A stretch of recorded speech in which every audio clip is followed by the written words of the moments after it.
in several weeks' time, we've got elections for police and crime commissioners, for local councils, for mayors across the country. They're important elections. And not a general election. That's what I'm focused on. There won't be a general election on that day. But when there is a general election, what matters is the choice.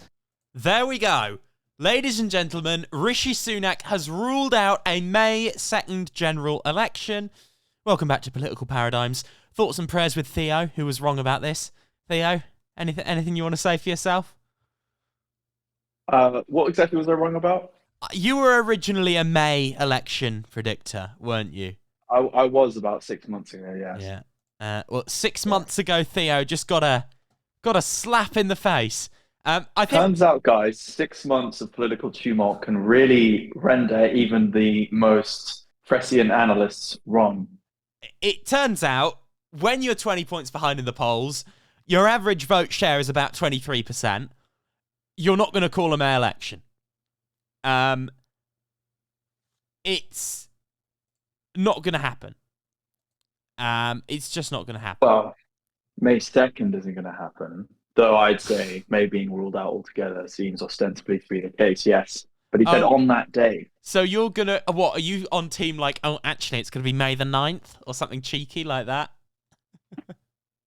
He has stated later in the year as a working assumption, which makes more sense. But we know sources in the party and number 10 say he wants to delay until later in the summer in the hopes of extricating his government from its electoral inertia at, as you say, like 24 points. There's mixed signals hinting at dissent, I think. Yeah. And he's coming off as very indecisive. I'm still team much, much later. Me too. The interesting reporting I've been seeing is to the extent of he almost had to be talked off the ledge. So, like, Tory strategists and the 1922 committee are unified in saying October or November. Sunak is like, is it sustainable? I don't know if we can keep this going, which is actually interesting, if that's true. And, in the papers, it was like, maybe he'll go in July to stave off a leadership challenge, all this kind of stuff. But the working assumption seems to be it's happening, October, November. January 2025, it still just seems so batshit to me that it's not going to happen. Although maybe, look, who knows? Maybe it will. I think we need to be in our heads like it's going to be October or November. That's the way we're thinking about this. He has chickened out, right? The government is in a state. There's no clear agenda that they're putting forward to the country. It would have been the best thing for the country to just get this over with sooner, right, Theo? Absolutely. This is all to do with minimizing the extent of the Tory defeat, which, in spite of all the speculation about the date of the election, all he's trying to do is buy more time, perhaps to allow policies to take effect that he hopes will show up his popularity, or I wouldn't even rule out trying to convince or conceive a new ad hoc election-winning plan, which is clearly him deciding to delay the election and think of something. But I guess the question here is, right, is this actually going to reduce the size of the defeat? I think, okay, I saw someone put up like a pros and cons list. It was like, by, October, November, you could have cuts in interest rates, inflation will be even lower, some economic indicators will be more positive than they are now. In the broad scheme of things, of course, people will still be poorer than they were at the beginning of the parliament, so they're not going to get like a positive bump on the economy, but they can also cut more taxes, things might be more stable. Negatives for them, it's been longer, opinion has solidified further, there's a greater backlash. Tory strategists always say the mistake was going like in 1997. If they'd gone in 1996, it may have been a smaller defeat. Which way are you on this? I actually think, even if the economy gets better, the defeat will be worse because they're not doing a May election. What do you think, Theo? Everyone knows a May election is the best thing for the country, which wants to be able to express its opinions, which are so different from how Parliament looks at the moment, the polling compared to who's sitting in Parliament. And Sunak is making this worse for himself, as I said, coming off as temperamental and indecisive, which is never good, especially when trying to salvage a party's pretty much immutable trait of being stable and pragmatic, the core Tory value. Which is that's what's been missing since sort of Partygate, isn't it? That was it. It killed it. Exactly. I do think, right, this whole thing, it plays into everything. Indecision, weakness, and it's not a good place to be. I think Labour are probably fine with the election being in autumn. I don't think they'll be particularly worried about it. I actually think if he'd called it, or still calls it next week, not going to happen, but let's say he did, I think you'd see like a calling the election decisiveness bump. Like, I reckon they'd go up a couple of points, start inching towards 30. I don't think that'll happen if they hold off till the autumn. Do you think I'm right there? You could be. I'd say another added benefit may be the disaster that is to be the local elections won't loom over the election. Though I always err on the side of local elections not significant. I would say this could be local elections, nail in the coffin. Elections soon after that, not good. Yeah, holding the election on May 2nd, it could soften that. I mean, the local elections are going to be, so I don't know how detailed your knowledge is of the way the local election system works, but this set were up in 2021, and I'm sure you remember because we had a frantic phone call while I was at the bus stop. Those results were shocking for Labour. The Conservatives did really well. You're not meant to do well. It would be like an American president's party doing well in the midterms. Crazy. And the fact that the Tories did well and picked up seats, and now Labour are 20 points ahead, means the swing is just going to be apocalyptic, right? The losses for the Conservatives will almost look worse than they actually need to be. Lewis Baston, a political analyst, has said he thinks the Tories will lose over 50% of their seats that they hold. Now, in terms of pure size, it won't be in the thousands because there aren't that many seats up. But they're going to lose more than half of the seats they hold. They could lose a ton of councils. It's going to be grim. And everything I'm hearing now points towards the leadership challenge after the locals maybe being more likely than not. Let's put a percentage. I'm saying a vote of no confidence taking place after the leadership elections, 50%. After the local elections. I think it's a 50% chance. Where are you on this, Theo? Do you think the vote is coming? I'd say 30. 30, okay. I actually am on the side of no leadership challenge. I'm going off past assumptions. There's been a lot of very tumultuous events since we started this podcast where we've said leadership election happening. I may have to eat my own words, but even a massive defeat in the local elections might not be enough because the party seems divided enough to not actually be able to muster the support to get a no confidence motion and a viable replacement candidate, which I think we're going to come on to in a minute. I'm really torn between, because I'm sure you see all the papers like, oh my God, Penny Mordaunt's coming in, this person's coming in. It seems to be Penny Mordaunt's flavour of the month. It was Kemi Badenoch a few weeks ago. The thing is, and who can forget Braverman? Of course, which everyone seems to have just accepted that's never happening now, which kind of sucks for Braverman. Everyone's kind of forgotten her. But I'm kind of torn between, is this a growing chorus, or is this the same like 10 people who've been saying it for months and they're just disgruntled and they don't have the numbers? The latter. Do you think? Yes. The media just wants drama. Well, they do. This is a difficult time to be in the media, as we're definitely experiencing. We're suffering the long wait. It is the long wait. It's a very dry period before the inevitable, how would you say, media oasis of the election appears on the horizon. The incoming, as I've taken to writing about it, and I think we can say this with confidence now, the incoming electoral tsunami that's approaching the Conservative Party. It will be quite a spectacle. It will make all these months of speculating over this and that quite worth it.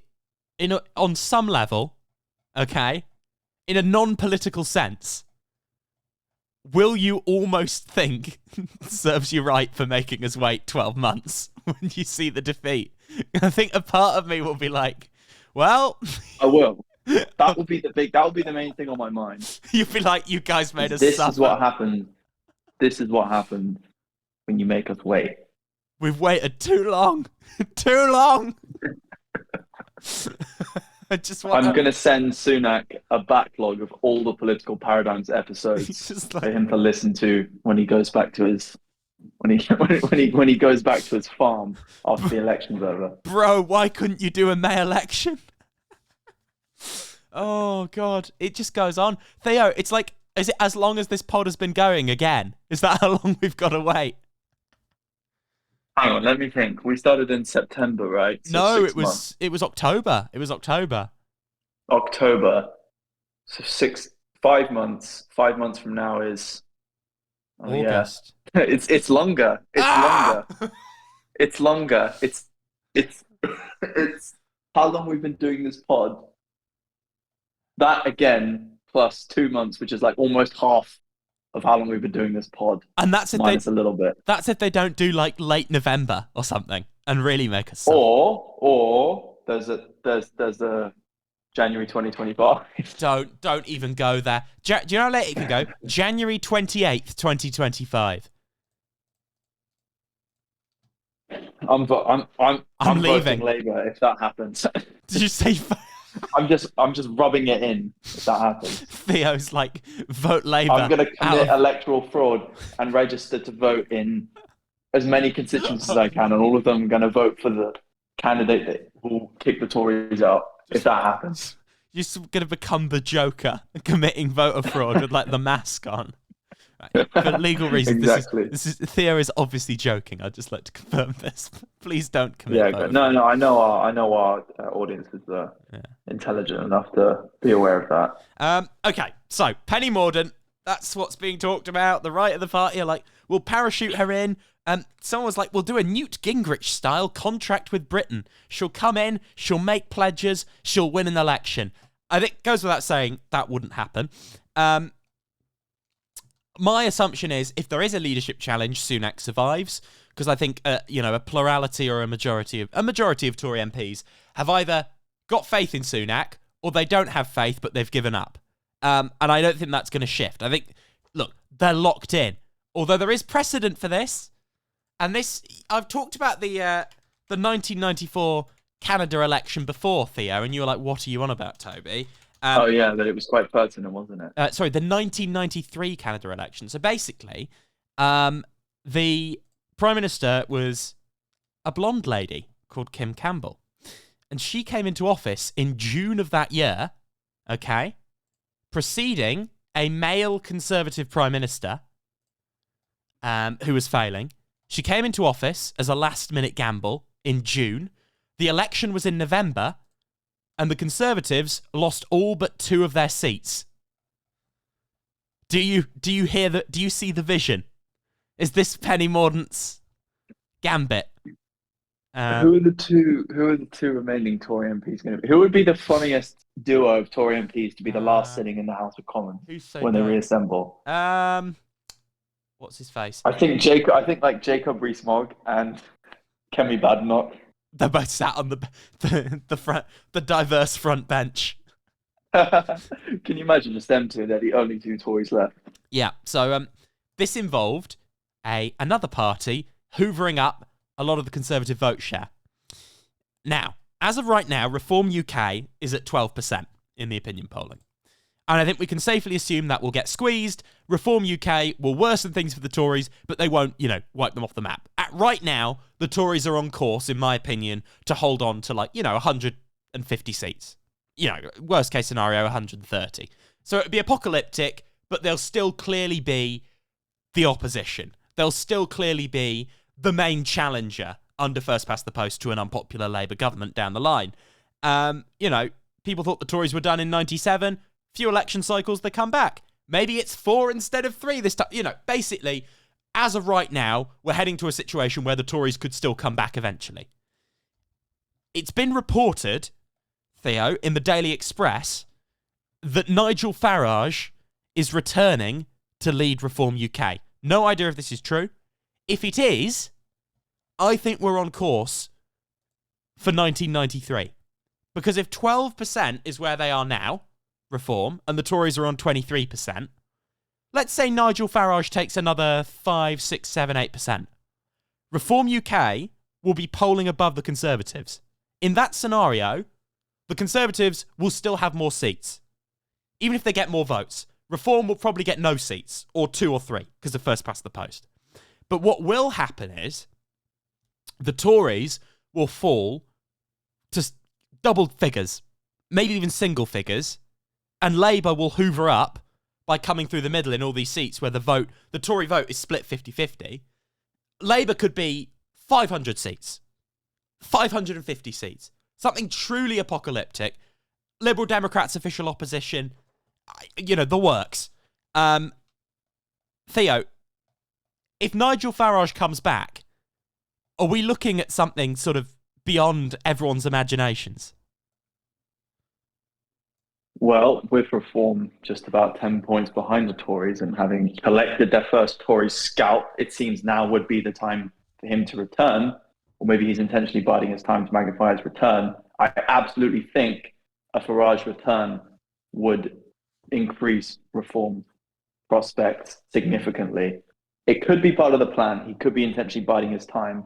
If he does plan to return as leader, then waiting while anticipation is building and the Tories are racking up failures and Labour's angelic image is being slightly eroded. Angelic. More voters turn to Reform, and Farage is the last piece of the puzzle, so to speak. I don't want to sound dramatic. Again, as you say, they may still win 0 seats because first past the post is a thing, right? Remember 2015? Yeah. UKIP, 13% of the vote, 0 seats or like 1 seat. I remember that from A-level politics. I've recited that many times. But this is how they may plan to optimize their strategy if Farage is to play a role. And again, his doing so is mere speculation, as you say, from this article. So I'm playing around with the Swingometer app, okay? Which isn't completely accurate, this Swingometer, but I've posited a scenario to it. It's not doing the calculations properly. Basically, a scenario where the Conservatives fall below Reform, and it does just look like basically the Conservatives are wiped out, right? They go below 100 seats. Is this ridiculous? Or do you think this is sensible speculation? If we see how Reform are polling now, imagine Nigel Farage goes gangbusters campaigning for the next 6 months. Is that just the Conservatives are just completely cooked forever? It would definitely erode their vote share. As you said, Reform are more splitting the right vote than anything. Yeah. So it would definitely be a thorn in their side. I absolutely think Farage coming back would be significant for Reform, right? Yeah. A personality cult. I would say he is if you can have one, the British equivalent of Trump. And we know how singular personalities, larger than life figures, create a kind of cult-like following, and Farage is definitely one of those in the UK. And yes, I think that could actually make a difference in a few seats to the Tories' final vote share, which is already going to be, as you say, apocalyptic for them. Yeah. I just think the thing about this is, if like right of centre voters, not right of centre, right voters, okay, that sliver of the electorate that tends to vote Conservative, flirted with UKIP, came back because of Brexit and Boris and all this kind of stuff. Who appeals more to those voters? Technocratic Rishi Sunak or populist Nigel Farage? I mean, we know the answer to that, don't we? Well, yes, it's yeah. It just feels, it feels like something could be brewing. I think if there is a full Farage comeback, the odds of January 2025 increase. Because I think the Tories will just go, well, we're literally completely fried, right? Like, let's just hold on as long as we possibly can. Yes, I think then they're fighting a war on two fronts, as in Labour absorbing all the votes they would have got for normal governance. Yeah, as some would say, just the Tory failures. Every voter who's not a core voter goes straight to Labour, Yeah, all the other parties, and then reform actively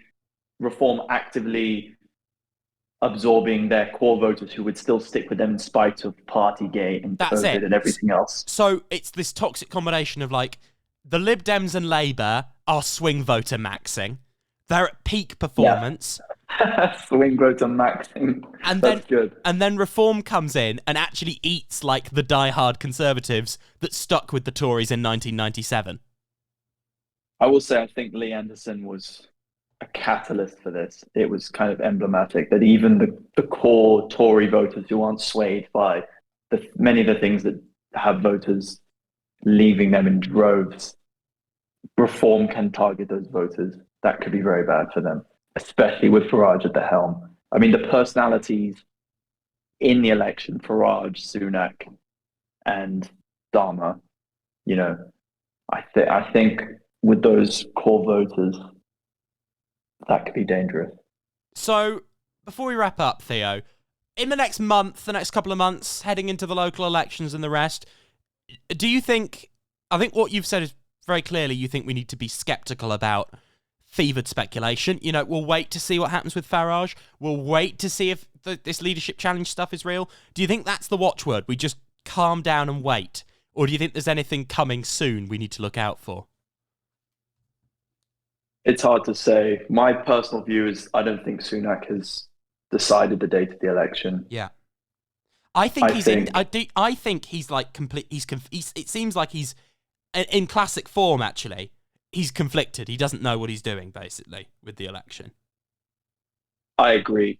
I think he's probably listening to those around him who, as we've seen, have divided opinions. He's probably divided, unless his idea is just to hold on to power as long as possible, in which case January 2025. Other than that, yes, I'd say this is all speculation, but we can definitely make some insights into how potential events could cause an impact. I mean, I think Farage coming back, it's not impossible. I think he's obviously going to see the potential dent he could make on this election and even, you know, get elected himself or try to, as he has in the past. So I suppose speculating about what those things could mean could give us a better insight into where the parties are at now. I think that's right. Well, there we go. Interesting stuff. Lots to look forward to. I guess the next big thing, you know, like 5 weeks or so, and we get the local elections. They will be interesting. The aftermath of that will be interesting. And then it's sort of the long slog to the, I guess, the early September fiscal event that they're going to do just because they want to cut taxes even more, which hasn't worked. By the way, the 2 times they've cut taxes, they've gone down in the polls afterwards, which just confounds everything. So I don't know what they think they're doing. But Theo, thank you for joining me for another week, and I'll see you next week for more political paradigms. And maybe Sonny will join us. I really hope so. He's currently in India. I'm assuming that's why he's not been on. He's just been busy. But do you think we'll be able to get hold of him? Hopefully, maybe. We'll give it a try. We'll give it a try. All right. Speak to you soon, Theo. Bye-bye.